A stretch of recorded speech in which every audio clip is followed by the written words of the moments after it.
Hey, I'm Blizzard Planet. Imagine this. You hopped on the band rocket, and now you're on Planit Butter, a world made of sparkly peanut butter, and Blissi, the disco ball of self-reflection, is whirling around in her transforming convertible. You're tuning in to Self-Friendship Podcast, where playfulness meets societal reflection. Your escape to take a step objective, to critically think, creatively think, giggle, and optimistically approach life through my concept of self-friendship, the daily practice of embracing, understanding, and enjoying ourselves. To consciously create your world, your planet, at the intersection of discipline, delusion, and fun.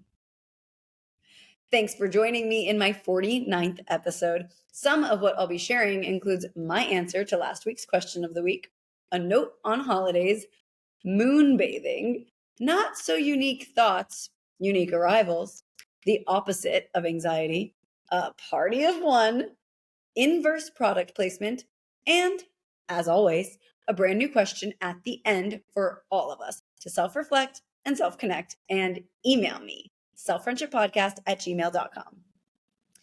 My answer to last week's question of the week, which was, where in your life can you integrate conscious ignorance?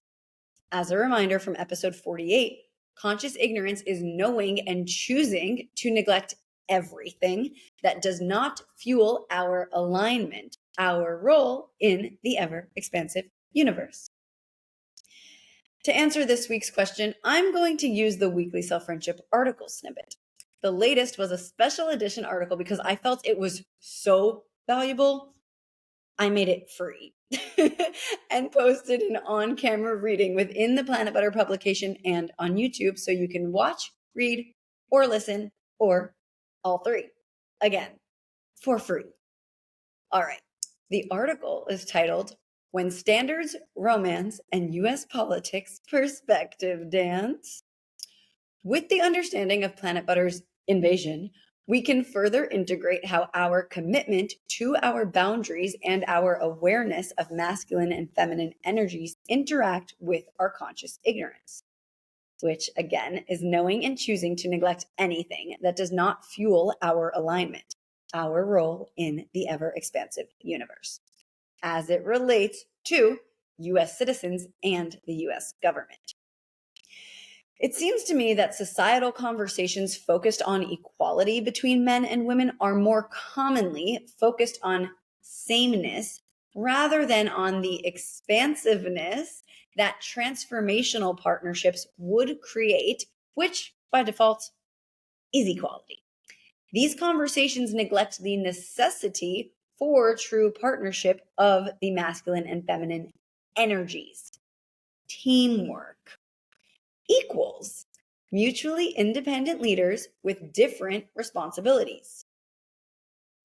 It's important to know what's going on in the world, say many humans, occasionally to me, as I live my life on a tiny island off the coast of Indonesia in Southeast Asia, building the Planit Butter empire.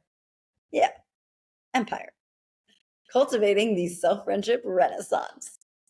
I'm a woman with a sparkly peanut butter imagination and societal shifting actions, occasionally considered uninformed for what I see as conscious ignorance of politics occurring in my home country, the United States of America. United is a strong word for that country to use at this time. Conscious ignorance in and of itself activates our self-friendship practice through the 3 core methods. With knowledge comes clarity of our boundaries, the first core method, while choice demonstrates honoring our boundaries. In honoring our boundaries, we fuel our confidence, the second core method. In embodying confidence, we connect with our alignment, the third core method. Conscious ignorance is not a lack of knowledge. It is a choice to not engage with knowledge as a means of contributing value to society and improving our culture.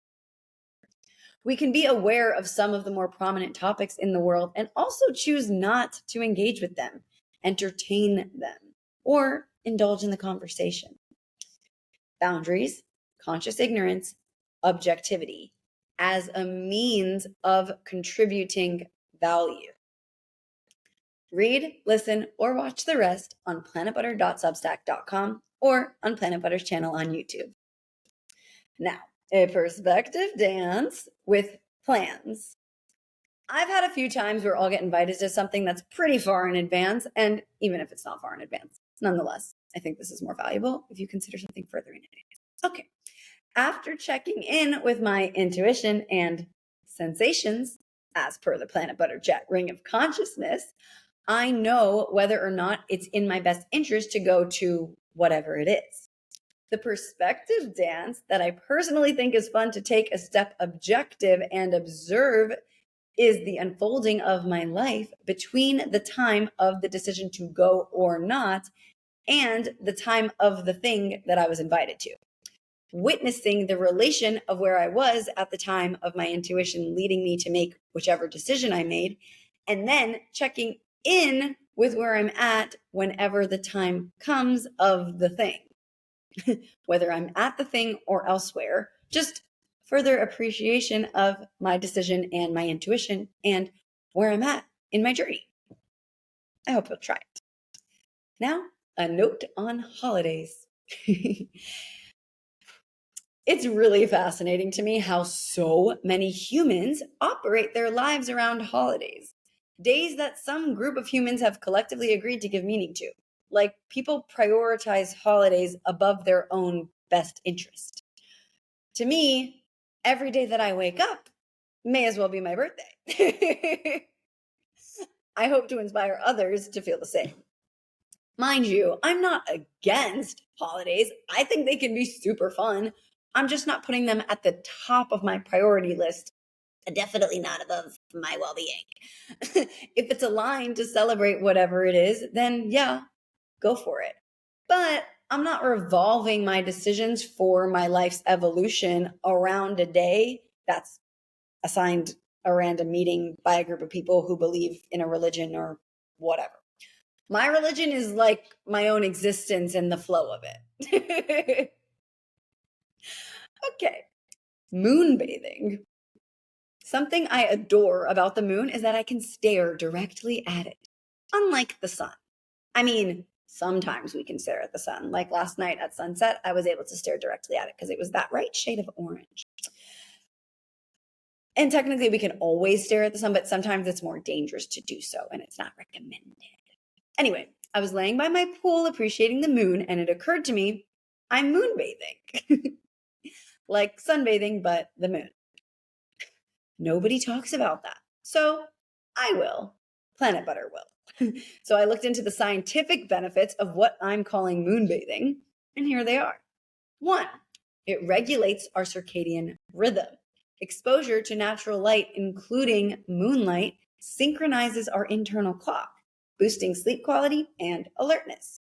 2, it reduces cortisol levels, alleviating stress and anxiety. 3, it enhances our melatonin production. Moonlight stimulates melatonin production because it's in the dark.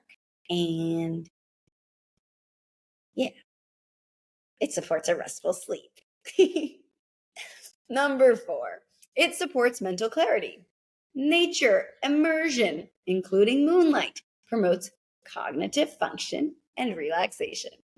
Yay, moonbathing.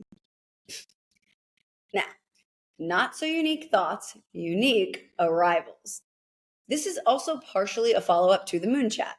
So I talked about this concept recently in my self-friendship article titled Into-Centricism Meet Hermeticism, where I, in part, acknowledge how some of my concept of into-centricism is also acknowledged in the pre-existing concept of Hermeticism. This week, in addition to conceptualizing moonbathing, I was thinking about how interesting it is that when we sunbathe, we are receiving the sun's heat, making the sun the masculine energy providing the heat. Laying in it makes us the feminine energy. Whereas with the moon and the stars, we say stargazing, which implies us as the masculine energy giving our attention to the stars/moon.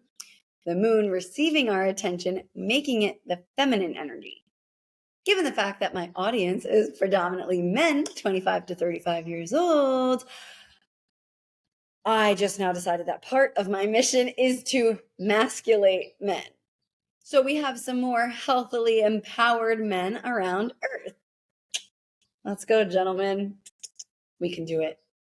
Okay, so circling forward, I realized in uni, the sun is the masculine while the moon is the feminine energy. And when I did a little research, it was confirmed that other people concluded this as well a really long time ago. How cool. Not so unique thoughts, unique arrivals. One of my favorite things about being human. Now, the opposite of anxiety. We cannot freeze time, but we can marinate in moments. When something really beautiful and amazing happens, we can marinate in the moment. It's kind of like the opposite of anxiety. The way anxiety is basically overthinking about whatever it is, we can momentarily give ourselves the pleasure of thinking about something that makes us feel good. Because emotions scientifically only last 90 seconds. Peep Dr. Jill Bolt Taylor's book, Whole Brain Living, for more on that. It's epic. I really love that book. Okay. The only reason an emotion ever lasts longer than 90 seconds is because we rethink a thought that triggers certain chemicals in our body, releasing the emotional response again. That's what Dr. Jill Bolt Taylor talks about. Again, read the book. So instead of doing that, triggering our own negative thoughts, making us feel like shit, we can do it with things that make us feel like the shit. Self-friendship. We can't freeze time, but we can marinate in moments. Now, self-proclaimed ambidextrous. If you guys have been on Planit Butter for a while, you know how I feel about this. I personally have literally always practiced everything with both sides of my body. I think it's absolutely insane that the majority of humans essentially neglect half of their fully functioning body, when those of you who are fortunate enough to have a fully functioning body, simply because one side is naturally a bit weaker, whereas one is naturally a bit stronger. Like, if you just give a little love, it will improve, like anything and everything. So, most recently, I've been kickboxing, and it's super fun. I really enjoy it. And it's cool because it's like super badass and it's still really feminine. When I first got there, the teacher, the instructor, would always encourage to really nail the positioning on one side. And I obviously advocated for myself instantly. I absolutely will not focus on only one side of my body. She pushed back a little bit in a light and friendly way, saying I was going against physics. And I was like, okay, well, if you want to talk physics, quite honestly, to strengthen one half of your body and let the other one sit basically idle would be against physics. Okay. I feel better practicing these movements on both sides, so that's what I'm going to do. So I did, and I have, and I will continue to. And it's so much fun. Ambidexterity. It's a choice. You can do it too. Next, a note on limitations and leadership. We hardly have traffic lights here in Bali. Everyone sincerely just goes with the flow. But suddenly, the other day, there was a red light and people were actually respecting it. Crazy. And because it's Bali, we sat for 8 minutes.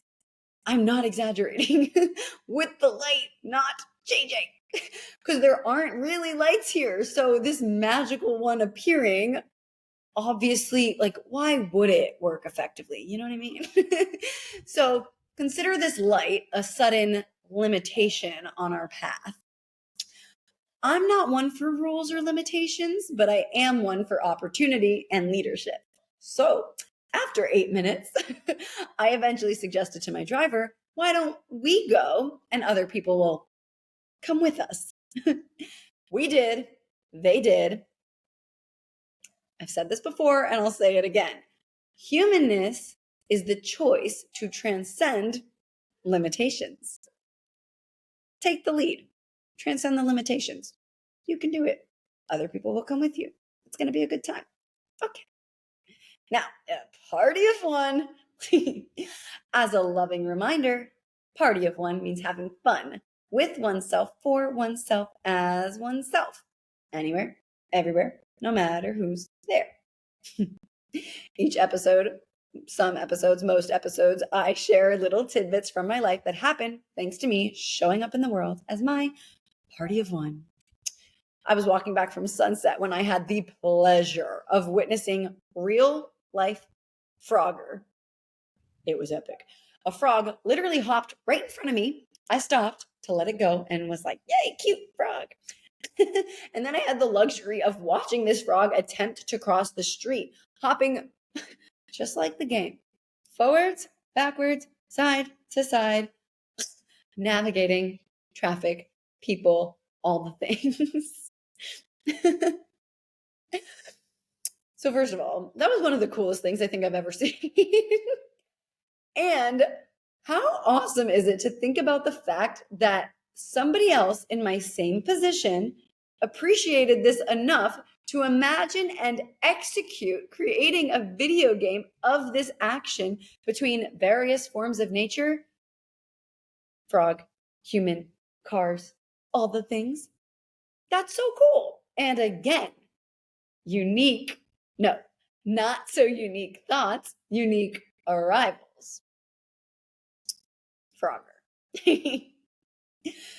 Now, inverse product placement. Yet another concept I've made up and actualized. I haven't called it out publicly till now, so here we go. In Planit Butter's coffee table book with a lesson, of course, the world of Planit Butter made of sparkly peanut butter comes to life, and Blissi, the disco ball of self-reflection and protagonist, is always holding her jar of Planit Butter. And the second interaction in the book is at the Planit Butter Pizza and Butter Bar. This is where she meets the butter tender and demonstrates to us the second core method to activate self-friendship, which is confidence. So the inverse product placement is the nutter on every page in the book, plus the restaurant. Before the product exists in the real world, inverse product placement. The nutter is in the process of existing, but it hasn't fully actualized to the degree that it will. So we can call this inverse product placement or manifesting, depending on your preference. Both are true. And lastly, the question of the week for all of us to self-reflect, self-connect, and email me your answers. selffriendshippodcast@gmail.com. What is a moment you marinated in this week? Or whenever you want to marinate. It doesn't need to be this week. Whenever you listen, it's okay. Let me know. All right. Bonus self-friendship podcast episodes featuring your world. Each selected submission will be its own episode where I'll be giving my perspective, dancing, and opinions through the lens of self-friendship. This is, of course, not a replacement for any professional support you may want or need. Bonus episodes will be available every other week exclusively for founding members of Planit Butter's publication, hosted on Substack.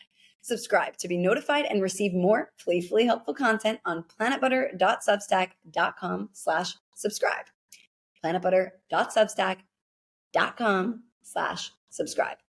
The link is also in the show notes or the link in my Instagram bio at Planit Butter, PLANIT Butter. And of course, the world's first coffee table book with a lesson, Party of One, Self-Friendship in Action, is available internationally on planetbutter.com. And please subscribe and review to the show wherever you are watching or listening. It's super helpful, and I love to hear your thoughts. Thank you. Thanks for landing on Planit Butter. I'll see you next Thursday. From my planet to yours, Blizzard.